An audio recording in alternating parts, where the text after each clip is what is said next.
பிரியமானவர்களே, ஆண்டவராகிய இயேசு கிறிஸ்துவின் நாமத்தில் என் அன்பின் வாழ்த்துக்கள். இன்றைய முத்தின் மூலமாக உங்களை சந்திப்பதில் மகிழ்ச்சி அடைகிறேன். இந்த நாளிலும் குறிப்பாக எல்லா மகளிருக்கும் என்னுடைய அன்பின் வாழ்த்துக்களை சொல்லிக் கொள்கிறேன். இது உலக மகளிர் தினம். கர்த்தர் உங்களை ஆசீர்வதிப்பாராக. சகோதரிகளே, உங்கள் வாழ்க்கையில் நீங்கள் தேவனுக்காக இன்னும் எழும்பணும், ஆண்டவருக்காக பிரகாசிக்கணும். அடுப்படியில் கிடக்கிற புறாவா நீங்கள் வாழ்ந்துடக்கூடாது. தேவனுக்காக நீங்கள் எழும்பணும். ஆண்டவர் உங்களையும் பயன்படுத்துவாராக. உங்களை குறித்த தேவ நோக்கத்தை எப்போதும் புரிந்து அறிந்து செயல்பட மறக்காதீங்க. கர்த்தர் உங்கள் ஒவ்வொருவரையும் ஆசீர்வதிப்பாராக. இந்த நாளிலும் நம்முடைய உபவாசம் என்ற தலைப்பில் எரேமியாவினுடைய உபவாசத்தை குறித்து நம்ம தியானிக்க போகிறோம். இந்த எரேமியா 14:12 எரேமியாவின் உபவாசம் என்று சொல்லலாம். ஆனால் தேவன் இதில் பிரியப்படுறாரானா? ஆண்டவர் சொல்கிறார், இல்லை, நீ உங்களுக்காக ஜெபம் பண்ணாதன்னு சொல்கிறார். எரேமியா 14ஆம் அதிகாரம் வறண்ட நிலை உள்ள ஒரு சூழ்நிலையில் உரைக்கப்பட்ட ஒரு அதிகாரம். வறட்சி. நீங்கள் எரேமியா 1-6 பார்த்தீங்கன்னா, மழை இல்லாத காலம், மிகப்பெரிய வறட்சியை சந்தித்த காலம். அதுதான் இந்த எரேமியா ஃபாஸ்டிங் இருக்கும்போது எடுத்த காரியம். இதை 12ஆம் வசனத்தை நான் வாசித்துறேன். அவர்கள் உபவாசித்தாலும் நான் அவர்கள் விண்ணப்பத்தை கேட்பதில்லை. அவர்கள் தகன பலிகளையும் காணிக்கைகளையும் செலுத்தினாலும் நான் அவர்கள் மேல் பிரியமாயிருப்பதில்லை. பட்டயத்தினாலும் பஞ்சத்தினாலும் கொள்ளை நோயினாலும் நான் அவர்களை நிர்மூலமாக்குவேன் என்றார். இங்கே தேவ சமூகத்தில் விழுந்து கிடக்கிறது எரேமியா. ஆனால் ஆண்டவர் சொல்கிறாரு, அவங்க ஃபாஸ்டிங் இருந்தாலும் நான் கேட்க மாட்டேன்றார். எதுக்காக இவர் விழுந்து கிடக்கிறாரு? எதுக்காக இவர் ஃபாஸ்டிங் வந்து ஜெபம் பண்ணணும்? என்ன காரணம்? பெரிய வறட்சி.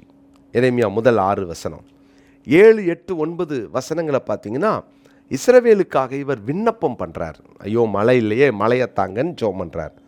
10, 11, 12 வசனங்களில் ஆண்டவர் வந்து நான் கேட்க மாட்டேன் அப்படின்னு தெளிவாக, கேட்கப்படாத ஜெபம் அப்படின்னு அந்த பகுதியை சொல்லலாம். 13, 14, 15 வசனங்களில் கள்ள தீர்க்கதரிசிகள் மேல் வருகிற குற்றச்சாட்டுகளை குறித்துதான ஒரு பகுதியை நீங்கள் அங்கே பார்க்கலாம். அடுத்த 16, 17, 18 வசனங்களில் கள்ள தீர்க்கதரிசிகள் மேல் வருகிற இருளை குறித்து அல்லது தண்டனையை குறித்து நாம் படிக்கலாம். 19, 20, 21, 22 வசனம் வரைக்கும் ஆண்டவருக்கு சமூகத்தில் எரேமியா, ஆண்டவரே உங்கள் உடன்படிக்கையை உடைச்சிடாதீங்கன்னு கெஞ்சி ஜெபிக்கிறத நம்ம பார்க்குறோம். பிரியமான கர்த்தருடைய பிள்ளைகளே, ஆண்டவர் சொல்கிறாரு, இந்த ஜனங்களுடைய நன்மைக்காக நீ விண்ணப்பம் பண்ணாத. 11ஆம் வசனத்தை வாசிக்கிறேன். 14, 11 கர்த்தர் என்னை நோக்கி, நீ இந்த ஜனத்துக்கு நன்மை உண்டாக விண்ணப்பம் பண்ண வேண்டாம். இப்படி ஆண்டவர் சொல்வாரா? தேசத்துக்காக ஜெபிக்க வேண்டியது நம் கடமை தானே. ஆனால் கர்த்தர் இவங்களுக்காக ஜெபம் பண்ணாதன்னு ஏன் சொல்கிறாரு? கர்த்தருடைய பிள்ளைகளே, தேவனை அறிந்த ஜனங்களுக்காக சில நேரம் நம்ம ஜெபிக்கும்போது கர்த்தர் நோ சொல்லுவார். நான் அப்படி ஒரு சில அனுபவங்களை நான் பார்த்துருக்கிறேன். சிலருக்காக ஃபாஸ்டிங் இருக்கும்போது ஆண்டவர் நோ சொல்லியிருக்கிறார். காரணம் என்னென்னா, தேவனை அறியாதவங்களுக்காக ஃபாஸ்டிங் இருந்தால் கர்த்தர் ஏற்றுக்கொள்வார்.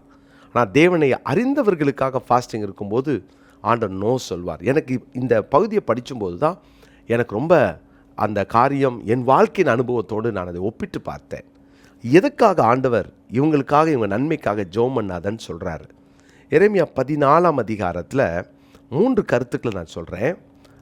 அதில் முதல் கருத்து பார்த்திங்கன்னா, இவர்கள் உபவாசம் இருந்தாலும் என்று 12ஆம் வசனத்தில் சொல்கிறார். அவர்கள் உபவாசித்தாலும். அப்போ இது வரைக்கும் ஃபாஸ்டிங் இல்லை. தேசம் பஞ்சத்தில், தண்ணி இல்லாத நிலைமையில் தத்தளிச்சுக்கிட்டு இருக்கிற சூழ்நிலையில் கூட இந்த ஜனங்கள் ஃபாஸ்டிங் இல்லை. அப்போ யோசித்து பாருங்கள், ஒரு தேவ மனிதன் மாத்திரம் ஃபாஸ்டிங் இருந்து திறப்பில் கடந்து என்ன பிரயோஜனம்? தேவ ஜனங்களும் ஃபாஸ்டிங் இருக்கணுமே. அப்போ கர்த்தரிடத்தில் திரும்பாத ஜனங்கள். ஏன் கர்த்தர் இவங்களுக்காக நீ ஜெபம் பண்ணாதன்னு சொல்கிறாரு? ஏன் வேணான்னு கர்த்தர் சொல்லணும்? முதலாவது, கர்த்தரிடத்தில் திரும்பாத ஜனங்கள். ரெண்டாவது, இந்த 14ஆம் வசனத்திலிருந்து 16ஆம் வசனம் வரைக்கும் இவங்க கள்ள தீர்க்கதரிசி கிட்ட திரும்பினார்கள். கள்ள தீர்க்கதரிசியை பின்பற்றின ஜனங்கள். இன்றைக்கி கூட நமக்கு மேற்பூச்சா நீ நல்லா இருப்பேன்னு சொல்கிற தீர்க்க தரிசனத்தை தான் நிறைய நேரம் நம்ம விரும்புகிறோம். அப்படிப்பட்ட தீர்க்கதரிசிகள் அவங்க தான் உண்மையான தீர்க்கதரிசி நம்ம நினைக்கிறோம். அருமையான ஆண்டவருடைய பிள்ளைகளே, இந்த இம்மைக்குரிய காரியங்களில் அதிகமாக கவனம் செலுத்தி, இம்மைக்குரிய வாழ்க்கையில் உனக்கு காரு கிடைக்கும், பங்களா கிடைக்கும், இந்த மாதிரி மேற்பூச்சாக இருக்கிற தீர்க்க தரிசனங்களில் கவனமாக இருக்கணும். தேவனுடைய பிள்ளைங்க, வசனத்துக்கு நடுங்குகிற பிள்ளைங்க எப்போதும் கவனமாக இருக்கணும். ப்ராஃபஸி வரும்போது ரெண்டும் இருக்கும். ஆறுதலும் இருக்கும், தேர்தலும் இருக்கும். சில நேரம் கர்த்தர் நம்மளை கண்டித்தும் உணர்த்துவார். ரெண்டும் இருக்கணும். அதுதான் தேவனுடைய தீர்க்கதரிசியினுடைய வேலை. வேதாகமத்தின் தீர்க்கதரிசிகளை பாருங்கள், கண்டித்தும் உணர்த்தணும். அப்போது வேத வசனத்தோடு அந்த தீர்க்க தரிசனம் ஒத்து போகணும். ஆண்டுடைய வார்த்தையை எச்சரிக்கையாக சொல்லணும். ஆனால் இங்கே தீர்க்கதரிசிகள் அப்படி செய்யலை. அதனால் எரேமியாவை விட்டுட்டு இவங்க மற்ற தீர்க்கதரிசிகளுக்கு பின்னால் போகிறாங்க. கர்த்தர் சொல்கிறார், ஜெபம் பண்ணாத, நான் கேட்க மாட்டேன். ஏன்னா வறண்டு போன நிலைமையில் கர்த்தரிடத்தில் திரும்பலை, கள்ள தீர்க்கதரிசியை பின்பற்றினார்கள். மூன்றாவது, அந்த 14ஆம் அதிகாரம் 10ஆம் வசனத்தில் அவர்கள் தங்கள் கால்களை அடக்கி கொள்ளாமல் அலைய விரும்புகிறார்கள் என்று கர்த்தர் இந்த ஜனத்தை குறித்து சொல்லுகிறார். ஆகையால் கர்த்தர் அவர்கள் மேல் பிரியமாயிராமல் இப்பொழுது அவர்கள் அக்கிரமத்தை நினைத்து அவர்கள் பாவங்களை விசாரிப்பார்.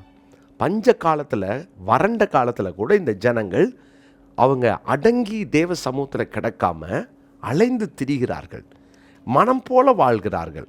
அவங்களுடைய மனசும் மாமிசமும் விரும்பினதை செய்கிறாங்க. கர்த்தர் சொல்கிறார், எனக்கு இது பிரியமாக இல்லைன்னு சொல்கிறார், நான் இதில் பிரியப்படலைன்னு சொல்கிறார். கர்த்தரை பிரியப்படுத்தாத ஜனம், கர்த்தரிடத்தில் திரும்பாத ஜனம், கள்ள தீர்க்கதரிசியை பின்பற்றின ஜனம், கர்த்தரை பிரியப்படுத்தாத ஜனம். அருமையான கர்த்தருடைய பிள்ளைகளே, கவனமாக இருப்போம். ஆண்டவர் சமூகத்தில் பயபக்தியாக இருப்போம். யாரோ எனக்காக ஜெபம் பண்ணுறாங்க, நான் ஒருத்தர் காணிக்க கொடுக்குறேன், அவங்க எனக்காக ஜெபம் பண்ணுவாங்க, என் பிள்ளைகளுக்காக யாரோ ஜெபம் பண்ணுவாங்க, நான் ஜெபம் பண்ணலைன்னா பரவாயில்ல. யார் ஜெபம் பண்ணாலும் நீங்கள் உங்கள் பிள்ளைகளுக்காக, உங்களுக்காக, தேசத்துக்காக நம்ம ஜெபிக்கணும்.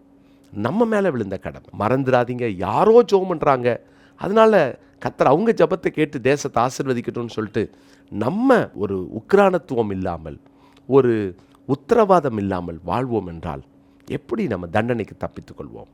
கவனமாக இருப்போம். எரேமியா 14ஆம் அதிகாரத்தின் 21ஆம் வசனத்தை நான் படிக்கிறேன். உம்முடைய நாமத்து நிமித்தம் எங்களை அருவருக்காதிரும், உமது மகிமையின் சிங்காசனத்தை கனவீனப்படுத்தாதேயும், எங்களோடே உமக்கு இருக்கிற உடன்படிக்கையை அபத்தமாக்காதபடி எங்களை நினைத்தருளும். இந்த வசனத்தை மனப்பாடம் பண்ணிக்கோங்க. இது இந்த நாளினுடைய மனப்பாட வசன சவாலாக இருக்கட்டும். கர்த்தர் ஆசீர்வதிப்பாராக. ஜெபிக்கலாமா? தகப்பனே, எங்கள் மேல் எவ்வளவு பெரிய உத்தரவாதத்தை நீங்கள் வச்சுருக்கிறீங்க. நாங்கள் எப்போதும் தேவ சமூகத்தில் எங்கள் தேசத்திற்காக ஆண்டவரே நாங்கள் ஜெபிக்க, ஆண்டவரே நாங்கள் உபவாசத்தோடு கூட இருக்க எங்களுக்கு கிருபை தாரும்.